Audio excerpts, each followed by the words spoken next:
Well. Here we go again. Sandey Adelaja here from Kiev, Ukraine. Who is going to be the first one today? I hope the notification is gone out. I'm going to say Anson David is the first person today. Welcome, Anson. Blessings. Adidamola, blessings. You wrote me a letter. I've not even read it. I saw that it came in while I'm getting ready for this, but I've not gone through it yet. Welcome. Obi Ojimadu, welcome. Paul Davis, Volker, Femi, Nina Greshana, Mashu, Mutari, Flair Karin, Adetoro, Fabian, Cape Town, Oke Udo, Dominion Emmanuel, Courtney, Olukayode, Ludovic, Fumi Adeuse. Wow, welcome everyone. Charles Ushe, Petra Zamora, Maria Makajola. Thank you all for greeting me with Happy Father's Day. Thank you for that. Andrei Rybakov, Oke Udo, Angela Bessa, Feli Belmont, Esther Kuganja. Thank you everyone for greeting me well. You know, we are going to continue today to talk about debt. We're going to, please go and share if you don't mind, go find your share button. Go find your share button and let's go share the link. Mayowa, welcome. Irene Hart, blessings. Kike Lomo, blessings. Mother's Love. Oh, wow, is that the name? Mother's Love? Chris Bradley from Pennsylvania, welcome. Justin from Liberia, Alayade Kunle, Yakubu, Ernest. Please go and share the link. Let's go share the link. We'll be happy to share this link with other people. Let's go do that, and then we'll continue with the topic for today. Well, the topic for today is excuses. The excuses we give that land us in debt. The excuses that we give that actually land us in debt. What are the excuses? You know, we people are, if you are in debt, most likely you have an excuse why you are in debt. A lot of people think that there is no way they will afford debt, and that, you know, debt is inevitable because, you know, of one excuse or the other. So we have excuses that we normally give, that we are constantly giving as the reason why we are in debt. And each person thinks that his own debt is explainable and that his debt is justified, that there might be a reason that is justifiable why you are in debt. And of course, I don't blame you, because the whole society that we are in is all about excuses. And the society is such that it pushes us into that debt. And, you know, even without giving an excuse, we already think we are justified because of, you know, the excuse the society is already giving for us. The society is giving excuse on our behalf that we have a reason why we should go to debt. Many people still believe that you have a reason why you should go to debt. Most of us think that we have a reason why we should go to debt. But we really don't have a reason why we should go to debt. You should tell yourself that you don't have a reason why you should go to debt. No reason to go to debt. No reason. Let's get rid of all forms of debt in our lives. But today, I'm going to be examining some of the reasons and some of the excuses that we go into when we go to debt, or the excuses that actually land us in debt. What are the excuses that land us in debt? Well, the first excuse that I think that, you know, that we could consider today, and why many people go into debt, is because people just say, you know, circumstances led me to debt. You know, things were tough, or the business was not going well, or I wanted to deliver or save my business, and, you know, just things happen. So we think that we are justified, that we have an excuse in going to debt when there are tough circumstances around us, when there are, conditions and situations and that are not going our way, things, conditions that are not favorable. So we think when we tell people, or if we could tell people, I have so much problem, or my children have to go to school, or I don't have money to eat, or my family is suffering, or I lost my job, or I needed to pay for the debt, I needed to pay for the mortgage, or I had a problem, my father died, my mother died. Sometimes we think that when we give excuses like that, that is justifiable, that our action or our going to debt is explainable. The fact that it's explainable does not mean that it is justifiable.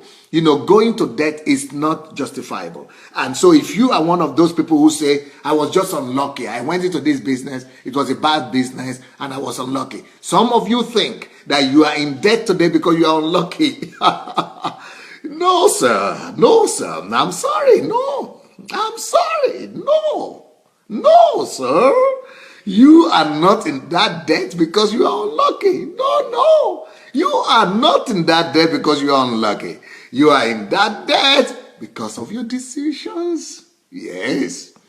Because of your decisions. Your decisions put you in that debt. Your decisions did. Not luck. Not luck.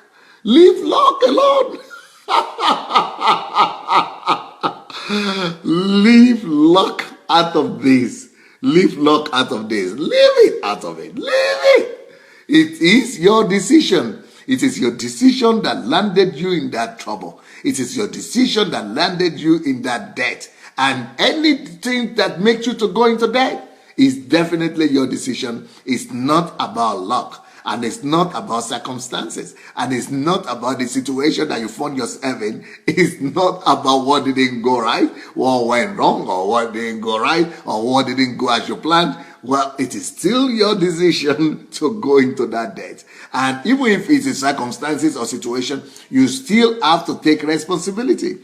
You still must take the responsibility upon yourself and admit it that yes, this debt that I'm in right now, it's my problem, it's my mistake, and I lost it, I missed it, something happened, I'm so sorry, and this is what happened, and I must take responsibility for this debt that I'm having right now. So one of the most common reasons, one of the most common arguments that we all give when we go to debt is that, something happened. Yes, you are right. Something will always happen. You are right. Something will always happen. Something will always happen. But the idea is that whatever happens, so that you will still come out of that situation victorious and not being in debt. Something will always go wrong. We are living in real life. I don't doubt that, and I'm not arguing with that. Yes, something will always go wrong. But don't be the victim of whatever goes wrong. You don't have to be the victim of something that has gone wrong. So, so don't embrace debt for whatsoever reason. Don't think that debt will be your solution. Don't be looking at debt as the way out. You don't look at debt as the way out of any situation that you find yourself in. It doesn't matter what the circumstances is. It doesn't matter what has gone wrong. Don't look at debt as the way out, as your deliverance. It's not your delivering circle. You don't look at death as the way to come out of whatever situation you are in. Situations will come, yes, but that is not an argument, and it's not enough a reason for you to go into inconsiderable and unwise debt. Don't amass debt. Don't put yourself in trouble. It's better for you to change your circumstances, reduce your lifestyle, change, live on a much more modest budget. Maybe change your apartment, get a smaller apartment, or maybe you need to, cut your budget, cut your ego, cut anything you need to do. Be more humble, be more simple, be broken if you need to be, but debt is not the solution. Debt is never a solution, no matter the circumstances or the situation you are going out. So you must put that in your mind, that debt is never the solution. Now, there are situations where you could go into good debt, And when you go into good debt, that is when you go into debt when you have 70% at least of the amount you are borrowing. So if you are borrowing, if you are borrowing $300, make sure you have $900 or $1,200 of your own, that if anything goes wrong, you have 3 times or 5 times resources to use to cover for that debt that you are taking. So that is when it's a good debt. And also, if it's a good debt, only if you are using that money you are taking from another person that you are borrowing only to add to the 70% of the whole project, the cost of the project that you are already having, just to add to what you already have. And of course, what you already have must be 3 times or 5 times bigger than what you are taking from another person. So don't make debt your bedrock. Somebody just wrote me right now, Hardshad Godke said, lot of motivational speakers say always live in maximum debt.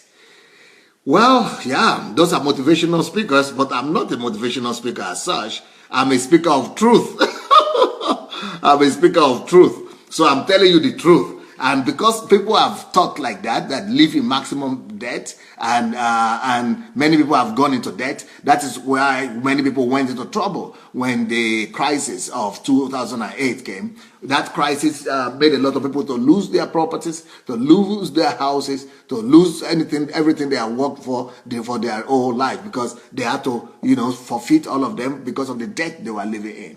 And if you live that kind of lifestyle that will allow you to, and believe those pastors, those guys or those pastors or motivational speakers that tell you to go into maximum debt, then you will always get into, you'll be a slave for the rest of your life. You'll be a slave to debt. You'll be a slave to work. You'll be a slave to job. You'll be a slave just trying to make a living and survive and come out of the situation in a very, very hard way. And you'll be working for your whole life just to come out of that situation. So, I'm not in support of that kind of philosophy that, go into maximum debt and that is when you are okay. No, I think you shouldn't. You should only go into good debt, and I already described what that means.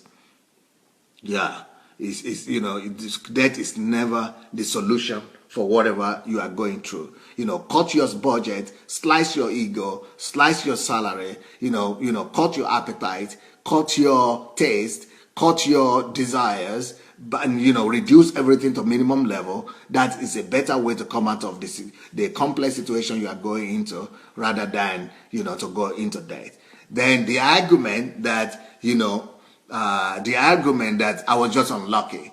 It could be sometimes things happen like that you are not lucky, because things happen in life, but you still have to take responsibility for it. You still have to take responsibility for your decisions. You still have to take responsibility for what happened. You still have to say, at the end of the day, the buck stops on my table. I am the one that took this decision. I am the one that is responsible for whatever I've taken, and this debt is my debt. I am the one responsible for it. And okay, someone is writing. Kemi Harwell says, I am watching from my friend's page.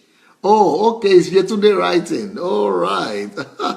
All right. Yetunde Awolesi Omoile is the one watching me, and she's watching from another person's, I think her friend's name is Kemi.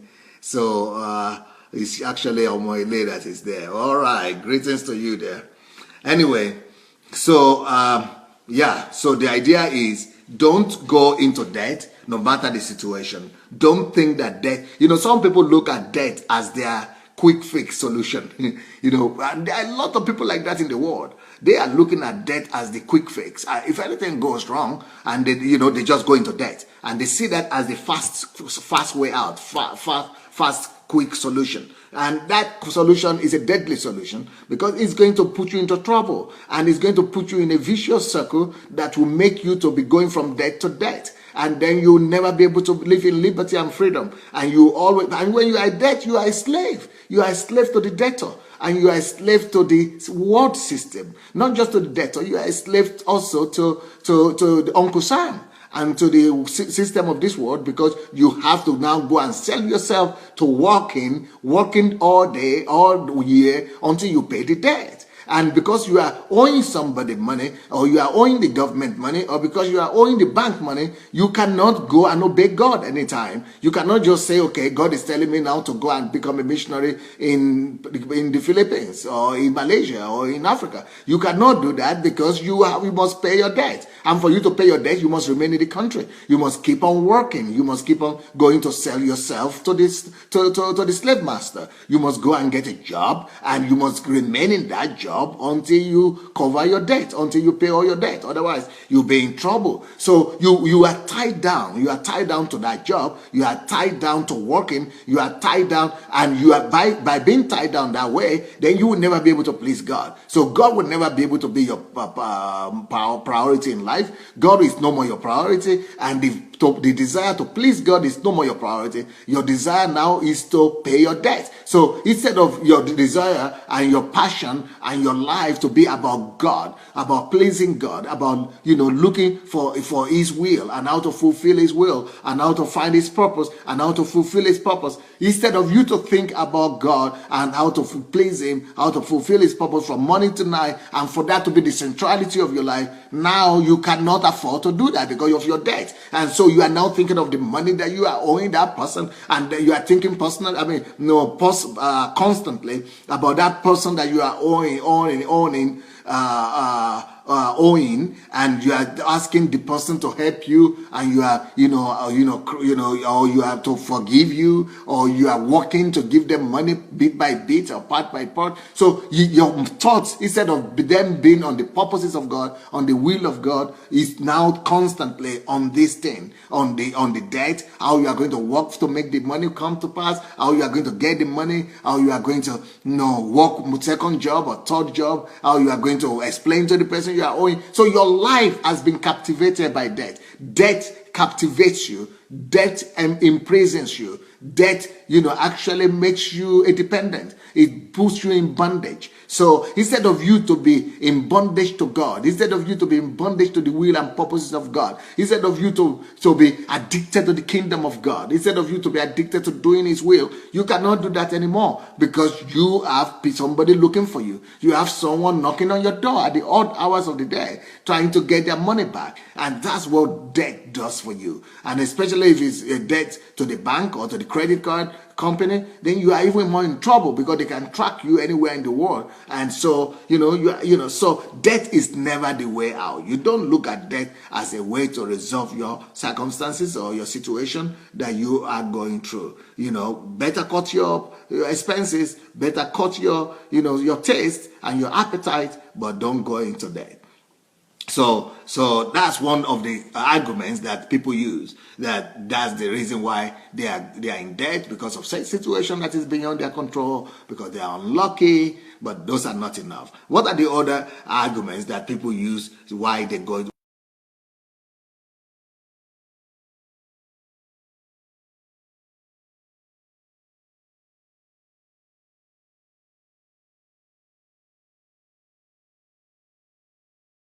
us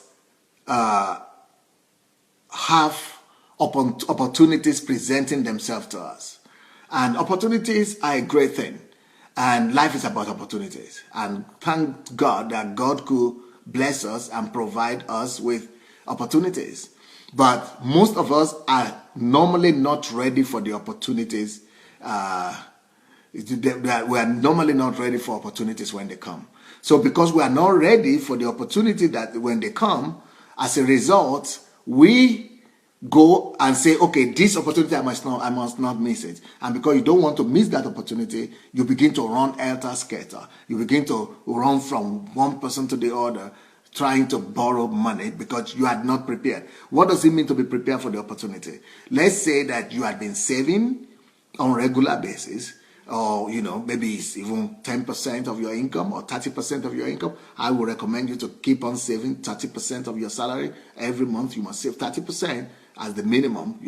At least if you are too much in debt or something, maybe you could start with saving by 10%, but you must have a goal of saving 30% of your income. So let's say you are saving 30% of your income every month. So whenever, and you have been doing that, let's say for the past 2, 3, 4, 5 years, and you are not just saving the money to put in your pocket, to put in your house or in your under your pillow, but you are actually putting that money to work for you. You are putting that money in investment, and that money is increasing, and that money is growing. So whenever the opportunity comes, because you have the money somewhere, you can easily go and take that money and use it to take care of the opportunity that comes. Or you could use that money that is working for you as your collateral for whatever you are going to get. And then, or you could even take a debt in that sense if the money that you are that is your asset or in your investment is much bigger than the money you are taking. So when opportunity comes, because your money is already working for you, you have several options open for you.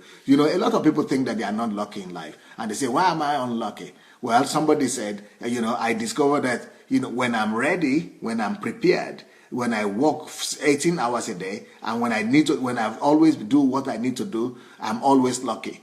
We're always lucky because I'm prepared. Always lucky because I'm ready. So when you are always prepared, when you are ready for any opportunity that comes, each time the opportunity comes, you have money, or you have collateral, you have asset that you could use to take advantage of that opportunity. But for most of us, unfortunately, we never save, or we never put enough money in savings, or we have some savings, but we never put enough money. They are never enough for us to be able to take advantage of opportunities when the opportunities come our way.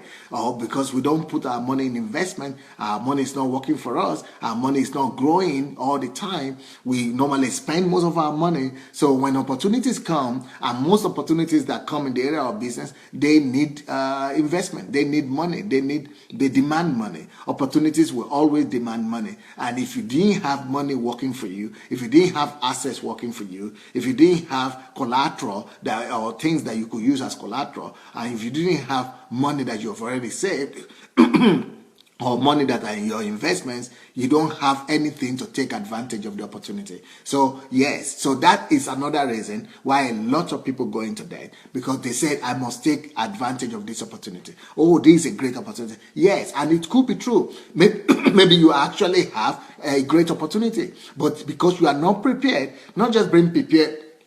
Some of us are prepared morally or in knowledge, or we are prepared in wisdom, but we are not prepared financially. You must also be prepared for opportunities financially. Most opportunities that come to you will demand money. So you need to always, and that's another reason why you must save. And we talked about that yesterday. You must be involved in saving so that when opportunities come, you will be the one that is ready for it. You know, what I've discovered is that a lot of opportunities that come to people's lives, maybe God gives you opportunities, but because you are not ready for it, and nobody is ready to lend you money, and you couldn't borrow money from anyone. So what most of us have done is that we have taken the opportunities that God has given us and just gifted them to other people. Or we just look for people who have money and we've given them the opportunity. And they are the ones that take advantage of the opportunity, and they don't even remember us when their money is back, when they make the money, or when money has yielded them something. So if you are a person that wants to be able to take advantage of opportunities in your life, if you really want to be able to take advantage of future opportunities, you must always be ready. Not just be ready mentally, not just be ready through knowledge and skills, but you must be ready with money as well. Most opportunities, 80% of opportunities that come to your way in life, they demand some money. They demand want some amount of money. Either way. Maybe, for example, somebody said if you put some money in this, you'll be able to make 100% or 200% or something, but you don't have the money and the opportunity is gone. So that is another reason why people go into debt. We think because I have an opportunity and I must take advantage of it, so I must borrow. Well, sometimes yes, but before you borrow, in that case, make sure that you can have a guaranteed return that is not going to jeopardize you and your future. So either you are sure that investment you are doing will give you money before whatever you are borrowing. Let's say you need to borrow $10,000 or $100,000. Make sure that business that you want to put it into is going to give you at least 2 times or 3 times that amount. So if you are borrowing 10 times, 10,000 US dollars, make sure that the outcome that you are going to get from that business is at least 2 times or 3 times more than the amount you are borrowing. So that way you have more peace. But if you are just borrowing $10,000 to put in a business, and the reward and the profit that you are going to get from that business is the same $10,000 or $15,000, it's not worth it to borrow because of that. So you can only borrow for a business that you know will give you 3 times or 5 times the amount that you are borrowing. That's number one. Number two, you must also make sure that the amount that the return of the business is going to come. For example, let's say you borrow the money to pay it back in a year's time. Make sure that the money you are expecting, the money from the business is going to come back at least 6 months before that when you need to return the money. Or make sure the money, your income will come a year before when you need to return the money. So let's say you promise somebody that they should give you the money to use, and you promise to give them back in 2000, in a year's time.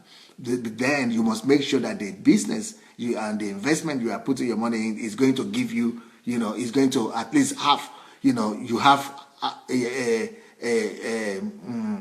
reserve time of half of that. That is 6 months. So in 6 months' time, you have the money returning to you. So you still have 6 months to prepare to get the money back once you have it in your hand. So, or let's say you need to return the money in 2018. That's in 2 years' time. Make sure that by 2017, the money is already in your hand. So those are some of the things that you need to consider before you could borrow money to do investment. So when opportunities come. But in most cases, many people just think that because the opportunity is there and it warrants us to be able to borrow. So you just want to go and quickly borrow. You just want to quickly borrow because the opportunity is there and you don't want to lose the opportunity. So you are promising heaven and earth to the person so that they could just give you the money. But the way things happen with opportunities in life is that they don't always fulfill the promise. They don't, for example, opportunities could come and yes, maybe they will yield you the result, but the result might not be as fast coming as you had expected, or the result might not be as bountiful as it has promised initially. That's just life. It doesn't mean that you shouldn't take advantage of opportunities. You should still take advantage of it, but you must always consider, what do you call it? You must always consider securities. You must always have backup plans. So backup plans will save you from, running into trouble and from putting yourself in danger. So, when you don't have backup plans and when you didn't consider a lot of these things that I've spoken about now, when opportunities come and you are borrowing to meet that opportunity, you will just discover that, that problem could be, that borrowing and that debt could land you into trouble and you'll struggle for years to be able to pay it back. All right. What are the other excuses that we give as the reason for our debt? And what are the other excuses that we give that land us in debt? Another excuse that this is a practical thing, and as a pastor, I know people say things like this because, you are working with people, I'm working with people, and I hear them talk this kind of talk most of the time. Somebody could just tell you, I say, Pastor, I don't even know how it happened. I just don't know how it happened. How? You don't know how what? Well, I don't know how this debt came about. I didn't know, yes, I got the money. Yes, I took the money. Yes, it's my debt, but I don't really know how it happened. Things just happen. Things just happen in life, and that's just what happened. And, so sometimes people are so, and when somebody says something like that, it means the person is disorganized. Totally disorganized. It means it doesn't have records of his actions. It doesn't have records of the money that it takes from people. It doesn't have records of what he's done with it. It doesn't have record maybe with people he are taking the money from. It didn't, give them a written note. It didn't give them a fixed date. It didn't have anything was going to do with the money. And in those cases, those are just situations when people just take money and squander it. Take money to do party. Take money to show off, take money to live big, you borrow money to eat in a restaurant, borrow money to pay for house rent, borrow money to pay for your car. Those are the kind of situations when you say, oh, I don't know, I just don't know how it happened. Because it just happened. But that doesn't show a serious attitude. And maybe there are some of you who are watching me right now, and you have that kind of attitude, and that's your own excuse. And that I don't know how it happened, but it just happened. I never expected it to happen. Well, I didn't know it was going to get this bad. But that doesn't give a lot of comfort to the person that you have taken the money from. That aggravates that kind of person. And it shows the person that you are not very serious. And also it shows that you are not very serious. It means that you get into more trouble in future. It means that, you are going to have more challenges in days to come. It's not going to be your last debt. If you are not very serious about your debt, if you don't take it very serious, and if you are not, considering and having a laid out plan for how you are going to return your debt, even before you take the money, you must already have the plan on how you are going to return the debt, how you are going to pay the debt, what are the strategies, what are the business, where did you put it. Then you must have not just one strategy of how to pay the debt back, you must have strategy 1 of how to return the debt, strategy 2, strategy 3, strategy 4, strategy 5, at least 5 backup plans on how you are going to return any money you take from anybody. So those are the things that you need to do. You need to make sure that you have backup plans, and you already have plans ahead of what the money that you are taking. Even before you take that money, you must have the plan of how you are going to return it, and you must be serious about it.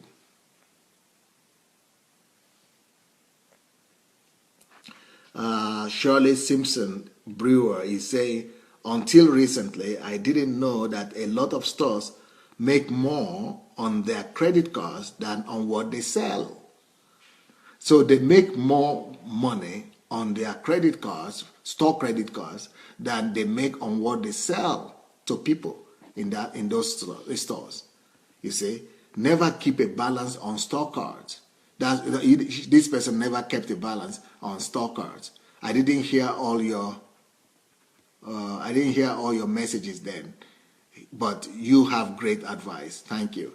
You see, you have to keep balance. All your debts you are taking, if you have store credit cards, for stores or just bank credit cards, you must keep balance, because they are taking 30%. That's why they are making more money from you than they are making from what they are selling. That's why they are always offering you credit cards. Stores are offering credit cards because they are making more money from those credit cards than the profit they are making from their business. So you must be serious about your plans of going to that debt and of how to come out of it, and you must have backup plans as well. Olu Kayode says borrowers need excuses to get the money from lenders. So borrowers need excuses. Yeah, they always come with excuses. They also fabricate excuses when they cannot pay back as promised. That's so true. Borrowing can become habitual and turn the borrower to a lifetime slave. It is better to avoid borrowing. That's true. Yeah, and Adedamola is saying credit card is worse than, store card is worse than credit cards. Yeah. And Charles Ushe is saying, wow, 5 strategic plans must be, backup plans must be in place before you borrow any money. Yes, you must have 5 backup plans on how you are going to pay the money back. So, that's that. So, what are the other reasons that land us in debt? What are the other things that we do that actually land us in debt? What are the things that we do that land us in debt? And excuses. What are the excuses that we give that make us to have debt, to have more debt?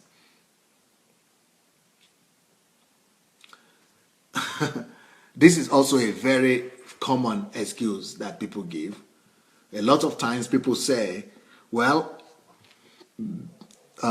it's not my fault. This debt is not my fault. It's the fault of my partners. It's the fault of my business partners, or they are the ones, and because they were responsible, they were responsible. He promised this, my business partner, he promised this and promised that, and he didn't give me the money back, or so that's why I'm in debt right now. Or he promised to bring me this profit, he didn't bring it, or he did the business in a bad way, and so that's why I went into debt.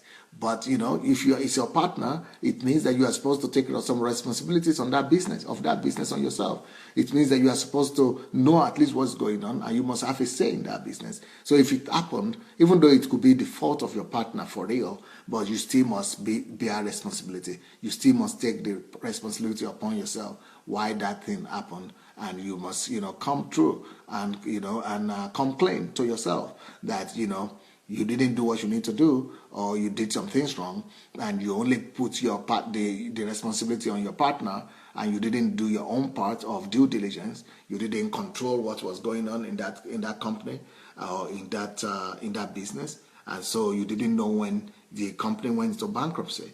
And so that's where a reason that many people give. We say, well, I don't know. It's my partner that was supposed to be managing the business, but he didn't do a good job. He did a bad job, or he messed up the business, or he took too much money out of. I've had a lot of people saying, well, I had a partner in my business, and the person took a lot of money and I didn't know it, or he took all the money, I trusted him. Well, in business, don't just trust. As you trust, you must verify. Trust but verify. Trust and verify.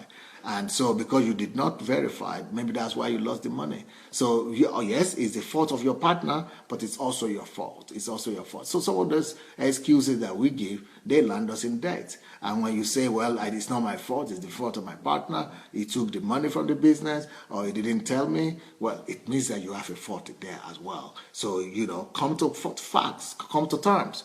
Come to terms with the fact that you didn't do your due diligence. You didn't verify. You are just trusted. But trust should not go without verification. The fact that you trust is the proof that you trust is when you verify. So it is when you trust somebody that you want to verify. You want to make sure that what you trusted them for, it is actually so. So you don't have to accuse them of anything tomorrow. So you don't have to accuse yourself of anything as well. When you trust, you must verify. Trust demands verification. Trust demands verification. So, don't live your life any other way. Don't live your life putting all responsibility on somebody else, on your partner, or on your neighbor, or on another person. Just take responsibility that, yes, this happened because, I didn't do what I needed to do.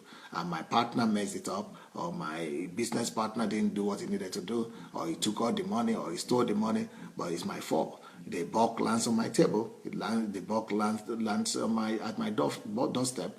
So I take responsibility. So trust, but verify, especially when you are working with partners in business. So what are the other excuses that people normally give for the reason why they are in debt? And those excuses don't get you out of debt. They don't get you out of the trouble. They actually put you more into that trouble. They put you more into trouble. Pastor Magnus Ame says, it is better to be a seller than a buyer.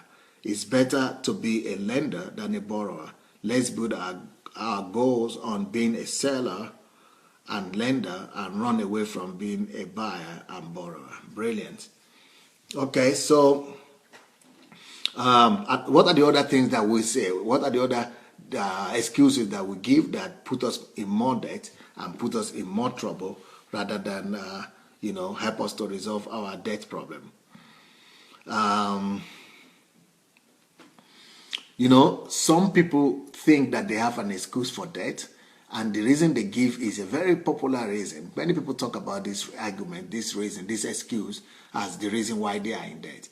Have you ever heard people say that our whole country is in debt? It's our culture. So it's a cultural reason. We normally give culture or tradition as the reason for our debt. We say everybody lives like this. This is the way everybody lives in this country. If you go to America, people even tell you that it's not possible to live without debt. that it is normal to live in debt, that you must live in debt, that America is built like that, and without debt you cannot live, you cannot even survive. Many people believe that without a credit card debt you cannot survive. You must live in credit card debt, and you must buy credit cards, or borrow, take credit cards, because they believe that that's how you build your credit history. And because without credit card, you will not have credit history. And so because of that, debt is justifiable. Well, that's another excuse that people use. And, it's so common. And everybody, not too many people actually question that logic. And most people just go ahead and do it. And, I think right now, 99% of America, maybe 98% of America has a debt, one debt or the other. 98% of the whole country is living in debt.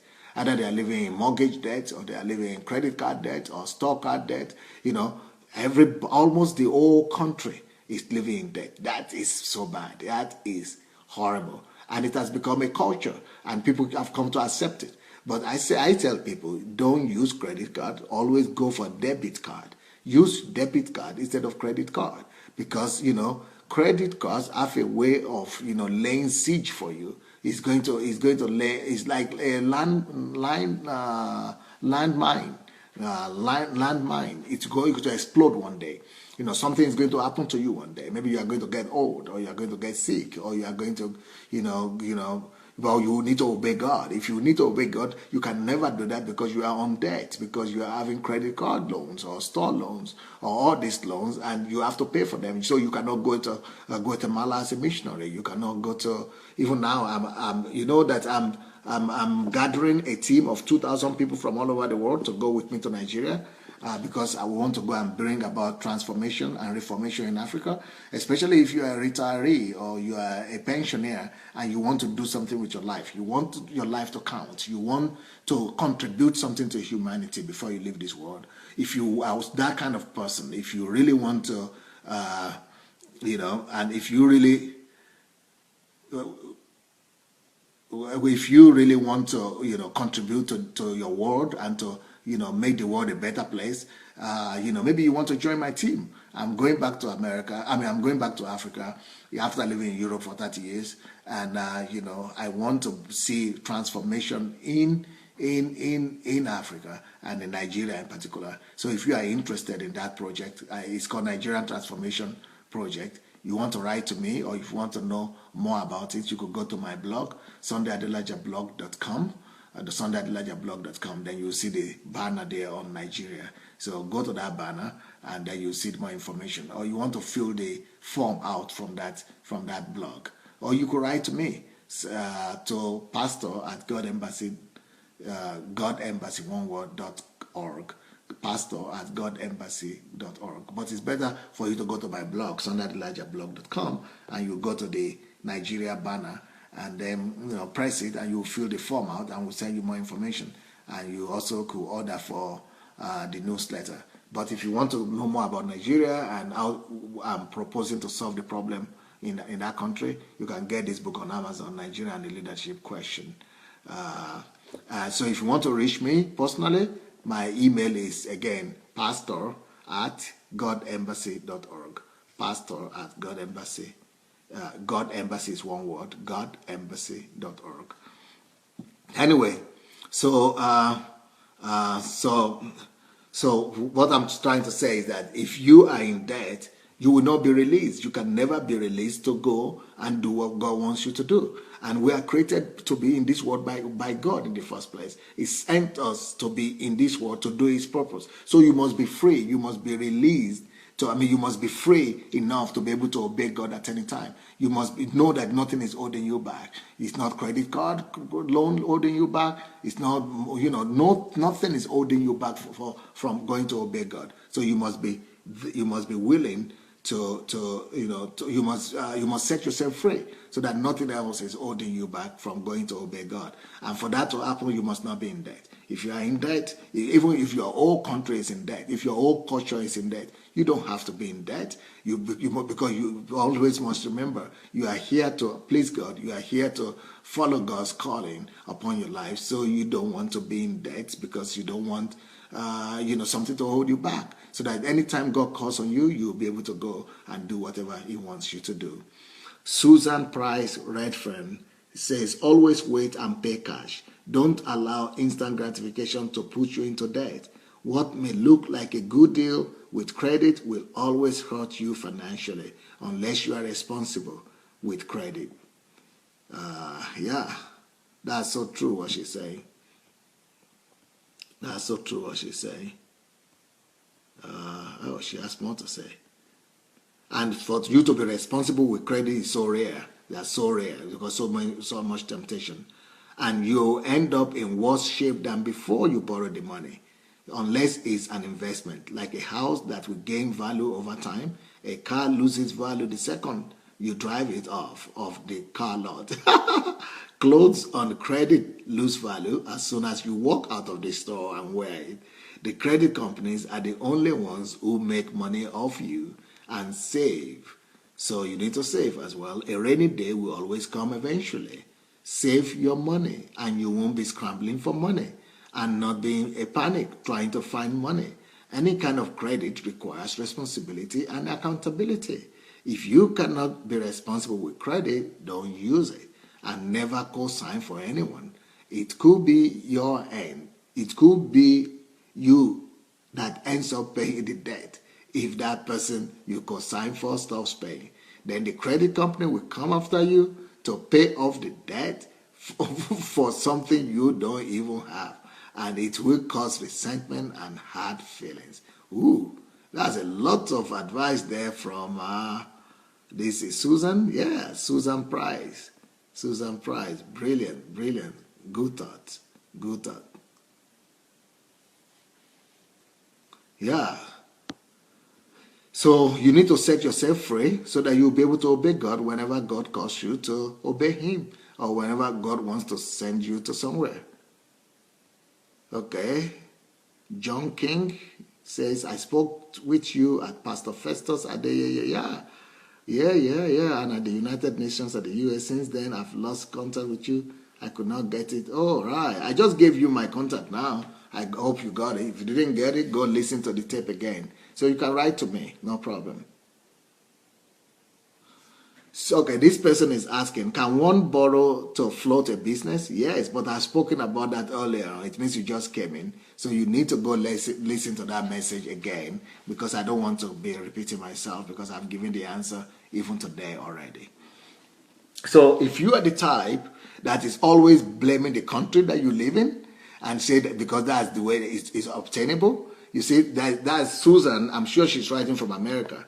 I don't know where she's writing from, Susan Price. And she's telling you what to do with debt, that don't go into debt. And I know of another family, the Shoronkes. They've been living in America for maybe like 40-something years. And they said for 30 years now, they've not been in debt. They've not been using credit cards. So it's possible for you to live in America and not be in debt. You know, it's possible. Just spend your money. Just spend the money that you have, not the money that you don't have. Okay. Yeah, Susan is actually living in the US, she says. So and she's telling you that it's not wise to go into debt, and it's true. So now, you know, we keep on having all these excuses, but you know, at the end of the day, we have to answer for our debt. We have to answer for our debt. So you know, all these excuses that people give, you know, they are not worth it. So that's not enough a reason for you to go into debt. It's better for you to live on what you're making. And instead of you going to debt, actually when you go into debt, you actually end up paying 2 times more, sometimes 3 times more for the debt than, you know, you took from the bank or from people initially. So instead of you, you know, going to pay 2-3 times more than you originally took, why don't you just endure? Why don't you just be patient? Be patient and, you know, control yourself and control your appetite and, you know, control your feelings, your taste, your passion for that particular time so that you don't end up paying double. You don't even have the money yet and now you have to pay double. You don't even have the money yet, you have to pay 2 times.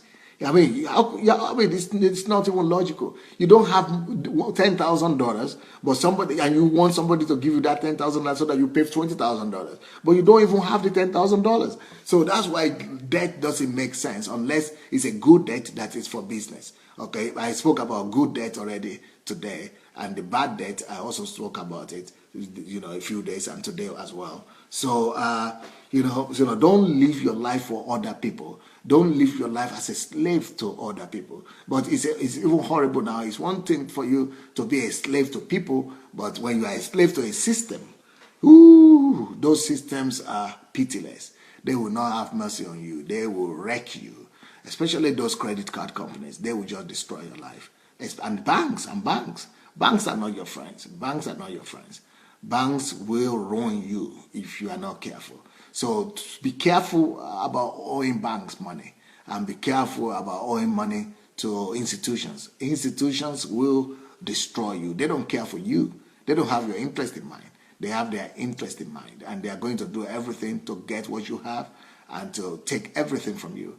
And you will be paying them more than you could ever make. And they already have money, but they still want to get the little you have. That is all the whole idea about that. So, what was the basis of my teaching today? The reason for this teaching today is just to let you know that we all have excuses that we give that lead us to death. We all have excuses that we all think that are tenable or justifiable why we are in one kind of debt or the other. So one thing I would like you to do today is, will you go and sit down, just find a few hours, maybe if 30 minutes, maybe 10 minutes is enough. Go listen to this message again. And once you listen to the message, take a sheet of paper or open your computer and just sit down by yourself or with your family and write some things down. And the things you need to write down are, why am I in this debt? Why am I in this debt that I'm in? What are the excuses that landed me in this one? What are the excuses that I'm still embracing up to now? What are the excuses that has become part of my culture, part of my mindset, part of my habit? What are the wrong things that I've believed that I need to change? What are the things that, what are the wrong value system that led me to that debt? Do I have greed? Then you write it down. How can I get rid of my greed? And when it comes to greed, I spoke about that in this book. A lot of I have a big teaching here in this book, Money Won't Make You Rich, about greed and how you can deal with greed. So you can get the book on Amazon or in any Christian store all over the world. Money Won't Make You Rich is his name. But so you look at the things that have taken you to where you are. Look for those excuses that you have embraced. Look for what the culture has taught you, the value system, the wrong value system that your culture has imposed upon you. And discover those deep-seated arguments in you and those deep-seated excuses that the culture and your society and your surrounding has put you in. Look for them and intentionally reject them. Because some of the things that we have come to believe, it's not because we actually believe them, it's because other people around us believe them, and we copy them, and we begin to think that we are the ones who believe that way. So look for those things that you have come to agree with, and you have come to count to be part of you or your own arguments, and discover and reject them or drop them, and deliver yourself from those wrong value systems and wrong belief systems. And and face it. If you have a hunger for instant gratification, if you just want to have something today instead of you making the money first before you have it, tell yourself the truth, because that's one of the problems that makes us to go into debt. We often want to eat the bread of tomorrow today. We want to wear the clothes of tomorrow today. We want to live in the house of tomorrow. We want to live in it today. But why don't you just, talk to yourself about discipline, about, controlling your appetite, about disciplining your passion, your lust, your feelings, and maybe you need to convince your wife, you need to convince your spouse, your husband, you need to convince your family, and let them help you so that they don't push you, and so that you could begin to build a different financial history for your life. Well, time is going so fast, and I need to hear what your contributions are before we finish this teaching. I want everybody that is here today to write what your conclusions are, because I always need your decisions. I will need to know if this is helping you or not. And if it's helping you, what are your decisions? If it's helping you, what did you gain? What are the new things? The new decisions you are taking? What are your conclusions? What are your decisions? What are your actions? What are you going to do? What has this decision done to you? How has it helped you? And what do you think of it? I want you to write something about this, but mostly about what you are going to do. I don't just want you to write, to write a common thing like "thank you, I was blessed." No, I want to know what you are going to do. How is it going to help you, and how are you going to help yourself? What is going to change about your life right now? The purpose of my teaching is to change you, make you into a better person, and set you free from whatever problem you are in, and be able to build a better future for yourself. Okay, Joshua Nwoha says, what about taking a debt to invest in academic or school? That is a difficult one, because if you have that situation to take to a debt for your school or academics, then you must make sure that you are going to have 3 or 5 backup plans on how you are going to pay the money back. Or you must have a guarantee of employment after you finish that school. Olabisi says, your teaching have not only transformed me, but all the people around me. Thank you, sir. Thank you, Olabisi. Nice to hear that. Angela says, what about giving what I don't have to the church? You don't allow any church or any pastor to push you to give what you don't have, please. I have a series of teaching on my YouTube page, or all these teachings are on my blog as well. I said, don't let them take away your money. Don't let them take away your money. Even churches, don't allow churches and pastors to take away your money. No, especially when you don't have that money. Only give your tithe and offering, and the rest, do it as God will lead you, or just go ahead and take care of your future. Betty Muller says, why people want to have all this time something? They want to have something all the time. You have to be content with what you have and focus on other things in life. Yes, contentment is a great gain. Contentment and godliness is a great, great gain. Kike Lomo says, I have learned that I shouldn't take just any kind of risk, but any risk must be measured or calculated. Therefore, it is better to save my way to invest. But if, however, I need to borrow, I must have, sorry, where is it? Okay, Kikelomon says, I have learned that I shouldn't take just any kind of risk, but any risk must be measured and calculated. That's so true. Therefore, it is better to save my way to invest, yes. But if, however, I need to borrow, I must have at least 70% of what I require and only seek to borrow 30%. That's so true. Furthermore, I must also have thought of at least 5 exit strategies for repaying that 30% debt, yes. In a nutshell, it is better to risk my savings for investments than to compound it with risking other people's savings. That's brilliant. Nkiru says, no excuses is really worth keeping me in debt. I need a mind shift. I have to cut my coat according to my height. No reason whatsoever for being in debt. Yes. And also, please, if you have not shared this link, if you have not shared this message, please find your share button while we are reading these comments. Find your share button and press the share button. Just go share the message with somebody, please. Shirley Simpson Brewer says, Happy Father's Day to you from Normal, Illinois, USA. Thank you so much. Tatiana Shigrin says, I'm so glad that I have never had to not have credit cards. I've never had to have credit cards, but debit card only. But this teaching even more convinced me that this should not be done, and I'm so glad that I'm not threatened from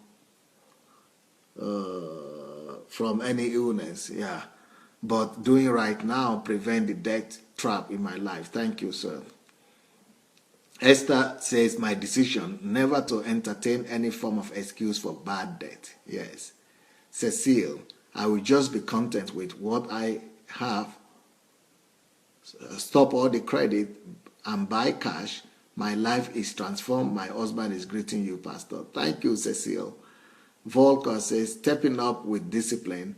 No more eating tomorrow's bread today. I must have 5 back out plans. Yes. Ooh, Svetlana Kweze. Wow. How are you, Svetlana? Where are you watching this from? Are you watching from Nigeria, or you are watching from US, or where are you? How are you, Svetlana? Bless you. Greetings to your husband and to your kids and everybody, and all your adopted children as well. Museum Ozoma says, thank you very much. Your teaching has taught me a lot on how to manage my finance, and I know if I continue this way, my life is going to be great, and the future of my children. That is so true. Susan Price says, renting to own is only as good as the property is. Have the property fully inspected by a professional certified individual. Bad inspection, bad investment. Many will hide things about properties they are selling. Ooh, that is bad.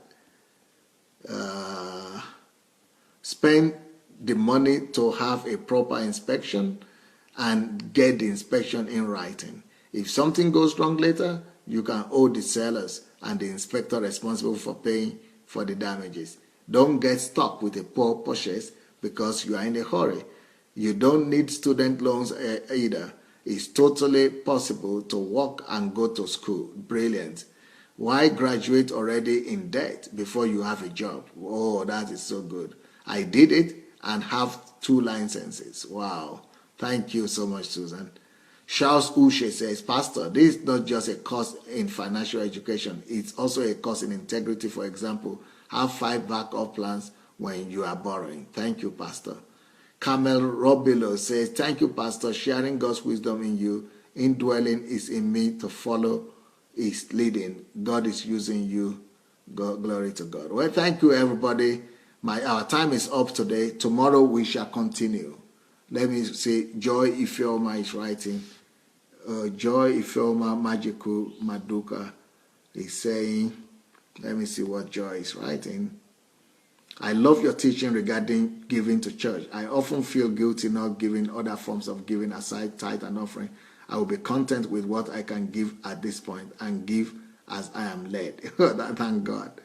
Fairly Belmont says, my conclusion now is, since I have the pathway to increase material wealth while money is growing, I continue to follow your teaching, Pastor. I believe I will be more impactful and effective where God's will is concerned. I'm looking forward every day. Right now in my life, you are my pastor. Thank you. Pastor Charles is saying, Pastor, this thing you are saying is so true. It's just for us to begin retracing our steps for those of us who have missed it already debt-wise. Anyway, with these teachings, I know we'll be out of debt soon. Yes, in Jesus' name. All right, thank you so much. Sami Owap says, you are my mentor. Please say something and into my life, and I'm knowing it will not remain again. Yes, I speak light, blessings, illumination, insight, wisdom, and understanding to your life in Jesus' name. Blessings, and God bless all of you. And see you tomorrow morning. I'll be back tomorrow morning, 9:30 Ukraine time, 7:30 Nigerian time, a.m., 7:30 British time, a.m., 2:30 a.m. Eastern time in America, and 8:30 a.m. European time. God bless you. Bye.